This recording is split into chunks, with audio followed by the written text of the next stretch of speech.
ముంబై ఈ సిటీకి ప్రతి ఒక్కళ్ళు తమ డ్రీమ్స్ అచీవ్ చేయడానికి వస్తుంటారు. కొంతమంది సక్సెస్ అవుతారు, ఇంకొంతమంది చాలా దారుణంగా ఫెయిల్ అవుతారు. ఒకళ్ళు సక్సెస్ అయినా ఇంకొకళ్ళు ఫెయిల్ అయినా కూడా దాని వెనకాల చాలా స్ట్రగుల్ ఉంటుంది. అలాంటి స్ట్రగులర్స్ ఉండే సిటీ ముంబై ఎప్పుడూ బిజీగానే ఉంటుంది. కానీ 5th ఏప్రిల్ 1993 ఒక అపార్ట్మెంట్ 5th ఫ్లోర్లో నుంచి ఒక అమ్మాయి కింద పడిపోయింది. ఆమె ఎప్పుడైతే కింద పడిందో అంత బిజీగా ఉండే ముంబై ఒక్కసారిగా సైలెంట్ అయిపోయింది. ముంబై ఒకటే కాదు, ఇండియాలో తన గురించి తెలిసిన ప్రతి ఒక్కళ్ళు ఒక షాక్లో ఉండిపోయారు. ఆ అపార్ట్మెంట్ నుంచి కింద పడింది ఎవరో కాదు, ఆ టైంలో సెన్సేషనల్ హీరోయిన్ అయినటువంటి దివ్యభారతి. దివ్యభారతి ఏళ్లు గడిచినా ముంబై పోలీసులు మాత్రం ఎలాంటి ఆధారాలు సంపాదించలేకపోయారు. సరిగ్గా 3 దశాబ్దాల క్రితం జరిగిన ఆమె మరణం నేటికి మిస్టరీనే. 19 yearsకే అంత పెద్ద హీరోయిన్ అయిపోయిన దివ్యభారతి అసలు ఆత్మహత్య ఎందుకు చేసుకుంది?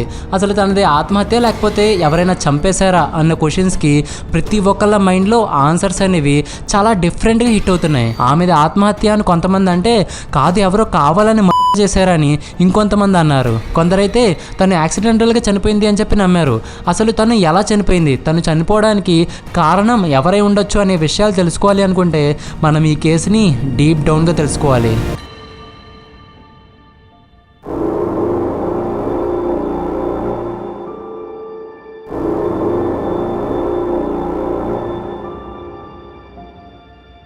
Hello everyone, welcome to Sadiq files. ఇది లాస్ట్ స్టార్ సిరీస్లో ఫస్ట్ ఎపిసోడ్. ఈ ఎపిసోడ్స్ కోసం నేను చాలా కష్టపడ్డాను అండ్ ఈ సిరీస్ని మీకు చూపించడానికి అంతే వెయిట్ చేశా కూడా. నేను ఖచ్చితంగా చెప్పగలను మీకు ఎపిసోడ్స్ చాలా బాగా నచ్చుతాయి. అండ్ ఇంకొక హ్యాపీ థింగ్ ఏంటంటే మనకి 8,000 సబ్స్క్రైబర్స్ వచ్చేసారు. మన ఛానల్ చూసే వాళ్ళలో 8,000 మెంబర్స్ జస్ట్ 5% మాత్రమే. అండ్ మిగతా 95% కూడా సబ్స్క్రైబ్ చేస్తే మనం 100కి ఈజీగా కొట్టేయచ్చు. ఒకవేళ మీరు ఆ 95%లో ఉంటే ప్లీజ్ సబ్స్క్రైబ్ చేయండి. ఎందుకంటే మీతో పాటు ఇంకొకరిని కూడా మనం రీచ్ అయ్యే అవకాశం ఉంటుంది కదా. ఇప్పుడు దివ్యభారతి కేసుకు వస్తే తన పేరెంట్స్ అయినటువంటి ఓం ప్రకాష్ భారతి అండ్ మీఠా భారతిలకి దివ్యభారతి అంటే చాలా ఇష్టం. తను ఏమడిగినా నో అనేవారే కాదు. దివ్యభారతి ఎప్పుడైతే స్కూల్లో జాయిన్ అయిందో తనకు అర్థమైపోయింది ఈ స్టడీస్ నా వల్ల కాదు, ఎంత చదువుతున్న మార్క్స్ రావట్లేదు అని. ఇదే విషయాన్ని వాళ్ళ పేరెంట్స్కి వెళ్ళి చెప్తే వాళ్ళు స్టార్టింగ్లో తిట్టేశారు. బట్ కొన్ని డేస్ ఆగిన తర్వాత అసలు ఏం చేద్దాం అనుకుంటున్నావు అని చెప్పి అడిగితే మోడలింగ్ చేస్తా, యాక్టర్ అవుతా అని చెప్పింది. తన ఫ్యామిలీలో మూవీ బ్యాక్గ్రౌండ్ సంబంధించిన వాళ్ళు ఎవరూ లేకపోవటం వల్ల ఎంత కష్టపడి దివ్యభారతినే కష్టపడాలి. సో 13 years ఆఫ్ ఏజ్లో చాలా ఛాన్సెస్ కోసం తిరిగింది. బట్ ఎంత తిరిగినా కూడా అన్నీ రిజెక్ట్ అయిపోయాయి. ఫైనల్లీ 1 year తర్వాత 1988లో ఒక మూవీ ఆఫర్ వచ్చింది. అది కూడా పెద్ద హీరో అయినటువంటి మిథున్ దా పక్కన. బట్ ఏమైందో తెలియదు కానీ ఆ ఆఫర్ కూడా రిజెక్ట్ అయిపోయింది. తర్వాత ఒకరోజు గోవిందా అనే హీరోకి బ్రదర్ అయినటువంటి కీర్తి కుమార్ ఒక లైబ్రరీలో దివ్యభారతిని చూశాడు. తనని ఎప్పుడైతే చూశాడో తన నెక్స్ట్ ఫిల్మ్ అయినటువంటి రాధాక సంఘంలో లీడ్ యాక్ట్రెస్ రోల్ ఇవ్వాలని ఫిక్స్ అయిపోయాడు. సో అలా దివ్యభారతికి ఇంకొక ఫిలింలో ఆఫర్ వచ్చింది. తన డెబ్యూ ఫిల్మ్ కోసం తను యాక్టింగ్ అండ్ డాన్సింగ్ క్లాసెస్ కూడా తీసుకుంది. బట్ ఆ మూవీలో నుంచి కూడా ఆమెని రిజెక్ట్ చేస్తారు. దీనికి రీజన్ ఏం చెప్పారంటే తనకున్న చైల్డిష్ బిహేవియర్ వల్ల తను హీరోయిన్ లా కనిపించట్లేదని చెప్పారు. ఇన్ని రిజెక్షన్స్ ఎదుర్కొన్న తర్వాత దివ్యకి బాలీవుడ్ పైన నమ్మకం పోయింది. ఒక అవుట్ సైడర్ అవటం వల్ల తన రోల్స్ అన్ని పెద్ద హీరోయిన్స్ కి వెళ్ళిపోతున్నాయని చెప్పి బాధపడుతూ ఇంకా యాక్టింగ్ వదిలేద్దాం అనుకుంది. ఫైనల్లీ ఒక్కసారి టాలీవుడ్ లో ట్రై చేసి ఇంకా ఆపేద్దాం అనుకుంది. 1990లో తనకి జస్ట్ 16 years ఉన్నప్పుడు తను ఏదైతే హీరోయిన్ రోల్ కోసం అంత కష్టపడిందో అది బొబ్బిలి రాజా మూవీతో నెరవేరింది. వెంకటేష్ గారి పక్కన హీరోయిన్ గా టాలీవుడ్ లోకి ఎంటర్ అయింది.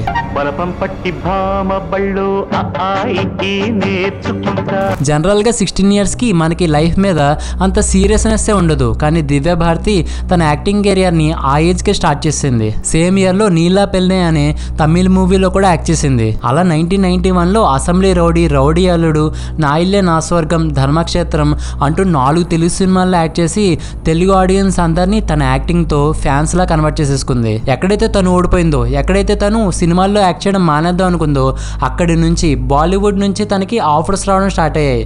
1992లో షోలా ఔర్ షబ్నమ్ అనే హిందీ మూవీలో యాక్ట్ చేసి బాలీవుడ్లో డెబ్యూ చేసింది. ఆ మూవీ తన కెరియర్కి టర్నింగ్ పాయింట్ అయింది. షోలా ఔర్ షబ్నమ్లో దివ్యకి ఆపోజిట్గా గోవిందా అనే హీరో యాక్ట్ చేసేవారు. అయితే ఈ మూవీతో పాటు ఇంకొక మూవీలో కూడా ఆయన యాక్ట్ చేసేవారు. ఆ ఇంకొక మూవీ సాజిద్ది అవటం వల్ల అతను గోవిందా డేట్స్ కోసం షోలా ఔర్ షబ్నమ్ సెట్స్లోకి వస్తూ ఉండేవారు. అలా సెట్స్కి వస్తున్నప్పుడు దివ్యని ఒకసారి చూశాడు. దివ్య యొక్క ఇన్నోసెన్స్ సాజిద్కి చాలా బాగా నచ్చేసింది. అండ్ షోలా షబ్నంకి రిపీటెడ్గా ఆ సెట్స్లోకి రావడం స్టార్ట్ చేశాడు. అండ్ అలా వాళ్ళ సీక్రెట్ రిలేషన్షిప్ అనేది స్టార్ట్ అయింది. అండ్ ఆ రిలేషన్షిప్ని వాళ్ళు ఎప్పుడూ పబ్లిక్ కూడా చేయలేదు. దివ్యకి ఎప్పుడైతే 18 years వచ్చాయో వాళ్ళు ఎవరికి చెప్పకుండా 3 to 4 members ప్రెసెన్స్లో పెళ్లి చేసేసుకున్నారు. పెళ్లి టైంలో దివ్య హిందూ రిలీజియన్ నుంచి ఇస్లాంలోకి కన్వర్ట్ అయింది. అండ్ తన పేరుని సనా నాదియాద్వాలాగా చేంజ్ చేసుకుంది. తన కెరీర్ మీద ఇంపాక్ట్ చూపించకుండా ఉండడానికి ఈ మొత్తం మ్యారేజ్ని సీక్రెట్గా ఉంచారు. నిజానికి దివ్య సాజిద్ నాదియాద్వాలాని పెళ్లి చేసుకోవడం దివ్య వాళ్ళ ఫాదర్కి ఇష్టం లేదు. సో వాళ్ళ మదర్ని పెళ్లికి పిలిచినప్పుడు మీ ఫాదర్కి చెప్పకుండా చేసుకుంటున్నా కాబట్టి నేను రాలేను, నువ్వు మీ ఫాదర్కి చెప్పు నేను వస్తానని చెప్పారు. సో దీనివల్ల వాళ్ళ పేరెంట్స్ లేకుండానే వాళ్ళ పెళ్లి జరిగిపోయింది. ఓన్లీ 1992లోనే దివ్య 12 మూవీస్లో యాక్ట్ చేసింది. ఇంకొక ఇంట్రెస్టింగ్ థింగ్ ఏంటంటే 1992లో వచ్చిన దీవానా మూవీలో దివ్య పక్కన యాక్ట్ చేసిన హీరో అయినటువంటి షారుఖ్ ఖాన్కి అది debut movie. Divya Bharti was, I think, stunning as an actor. Like this she was. ఈ మూవీతో దివ్యకి ఫిలింఫేర్ అవార్డు కూడా వచ్చింది. దీని తర్వాత దివ్య 10+ మూవీస్కి సైన్ చేసింది. అండ్ జస్ట్ 2 yearsలోనే తను ఒక లేడీ సూపర్ స్టార్గా ఎదిగింది. April 5th, 1993 ఆ రోజు హైదరాబాద్లో షూటింగ్ కంప్లీట్ చేసుకుని ఆ రోజు ఆఫ్టర్నూన్కి ముంబైకి రిటర్న్ అయిపోయింది. అయితే తను తన హస్బెండ్ అయినటువంటి సాజిద్ నాదియాద్వాలా యొక్క రెంటెడ్ ఫ్లాట్లోనే ఉండేది. తన కోసం ఒక ఫ్లాట్ కొనుక్కుందామని ఒక చిన్న డ్రీమ్ ఉండేది. ఆ రోజు April 5th రోజున తను 4 bedroom ఫ్లాట్కి డీల్ కూడా సైన్ చేసింది. మారిషస్లో షూట్ చేయబోయే తన అప్కమింగ్ ఫిల్మ్ అయినటువంటి ఆందోళనలో తన డ్రెస్సింగ్ ఏ విధంగా ఉండాలి అని చెప్పి తెలుసుకోవడానికి ఫ్యాషన్ డిజైనర్ అయినటువంటి నీతా లుల్లా దివ్య కాల్ చేసింది. సో దాని గురించి డిస్కస్ చేయడానికి దివ్య నీతా లుల్లాని అండ్ తన హస్బెండ్ని తన ఫ్లాట్కి రమ్మని చెప్పి ఇన్వైట్ చేసింది. వాళ్ళు ఆ ఫ్లాట్లోకి వచ్చేసరికి దివ్యతో పాటు దివ్య వాళ్ళ పని మనిషి కూడా అదే ఫ్లాట్లో ఉంది. నైట్ అరౌండ్ 11 o'clockకి వాళ్ళు ఆల్కహాల్ తాగుతూ వాళ్ళ డిస్కషన్ స్టార్ట్ చేశారు. అలా మాట్లాడుతూ దివ్య ఒక రూమ్లో ఉన్న బాల్కనీ విండో దగ్గరకు వచ్చి నిల్చుంది. ఏమైందో ఏంటో తెలియదు కానీ విండో దగ్గర నుంచి దివ్య కింద పడిపోయింది. 5th floorలో నుంచి కింద పడిపోయిన దివ్యని చూసి అక్కడున్న వాళ్ళకి ఏం చేయాలో అర్థం కాలేదు. వెంటనే అంబులెన్స్కి కాల్ చేసి హాస్పిటల్కి తీసుకెళ్లే లోపే దివ్య చనిపోయింది. దివ్య భారతి అంత సడన్గా చనిపోవటం ఎవరు యాక్సెప్ట్ చేయలేకపోయారు. 19 years అమ్మాయి అలా ఎలా చనిపోతుంది అని క్వశ్చన్స్ రైజ్ అవడం స్టార్ట్ అయ్యాయి. చాలా మంది దివ్య భారతిని ఎవరో చేశారన్నారు, కొంతమంది చేసుకుని చనిపోయింది అన్నారు, ఇంకొంతమంది అయితే దివ్య భారతి యాక్సిడెంటల్గా జారి పడిపోయి ఉండొచ్చు అని వాళ్ళని వాళ్ళు సర్ది చెప్పుకున్నారు. రీసెంట్గానే దివ్యకి సక్సెస్ రావటం వల్ల తను హ్యాపీగా ఉంటుందని చెప్పి అందరూ అనుకునేవారు. బట్ థింగ్ ఏంటంటే ఇంటర్నలీ సాజిద్తో ఒక పాయింట్ పైన గొడవలు పడుతూ ఉండేదని చెప్పి ఆ చుట్టుపక్కల ఉండే వాళ్ళందరూ చెప్పేవారు. ఆ ఒక్క పాయింట్ ఏంటంటే సాజిద్కి అండర్ వరల్డ్ డాన్ అయినటువంటి దావూద్ ఇబ్రహీంతో కనెక్షన్స్ ఉన్నాయి. అండర్ వరల్డ్తో చాలా దూరంగా ఉండాలి, లేకపోతే ఈ విషయాన్ని అందరికీ చెప్పేస్తా అని దివ్య సాజిద్ని చాలాసార్లు బెదిరించింది. ఈ పాయింట్ని ముంబైలో ఉండేవాళ్ళు ఇప్పటికీ స్ట్రాంగ్గా బిలీవ్ చేస్తున్నారు. ఎందుకో నాకు అర్థం కాలేదు. బట్ ఆన్సర్ కోసం నేను రీసెర్చ్ చేస్తే నాకు తెలిసిన విషయం ఏంటంటే దివ్య చనిపోయిన రోజుకి 24 days ముందు అంటే 12th March 1993 రోజున ముంబైలో 12 చోట్ల బాంబ్ బ్లాస్టులు జరిగాయి. ఇండియాలో ఒకే రోజు అన్ని బాంబ్ బ్లాస్టులు జరగడం ఫస్ట్ టైం. ఆ బాంబ్ బ్లాస్టుల్లో 257 members చనిపోయారు అండ్ 700కి పైగా మెంబర్స్కి సివియర్గా ఇంజురీస్ అయ్యాయి. ఆ బాంబ్ బ్లాస్టులని ప్లాన్ చేసి ఎగ్జిక్యూట్ చేసింది అండర్ వరల్డ్ మాఫియా. 2 గంటలు 12 పేలుళ్ళు, 257 మంది మృతి, 713 మందికి గాయాలు. ముంబై వరుస పేలుళ్లు సృష్టించిన విధ్వంసమిది.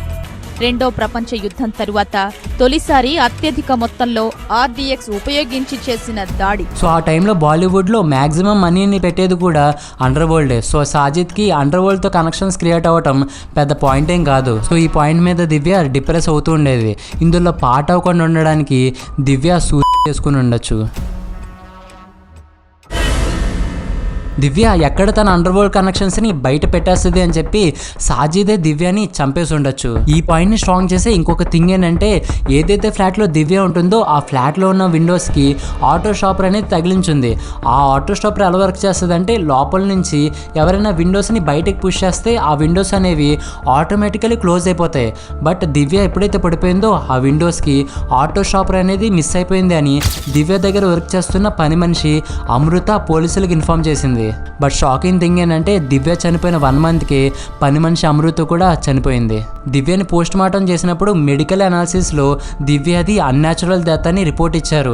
బట్ సరైన ఎవిడెన్స్ లేకపోవటం వల్ల మళ్ళీ అది న్యాచురల్ డెత్గా రిపోర్ట్ చేంజ్ చేశారు. ఫైనల్గా పోలీసులు దివ్య చనిపోయిన 5 years తర్వాత దివ్య తాగిన మత్తులోనే జారి పడిపోయింది అని చెప్పి రిపోర్ట్ ఇచ్చింది. అది కూడా సరైన ఎవిడెన్స్ లేకుండానే. ఇంకా ఫైట్ చేసి ఓపిక లేక దివ్య పేరెంట్స్ కూడా తను జారి పడిపోయింది అని నమ్మితేనే మేము కూడా పీస్ఫుల్గా ఉండగలం, లేకపోతే మళ్ళీ డిప్రెషన్లోకి వెళ్ళిపోతామేమో అని ఈ విషయాన్ని వాళ్ళు కూడా నమ్మడం మొదలుపెట్టారు.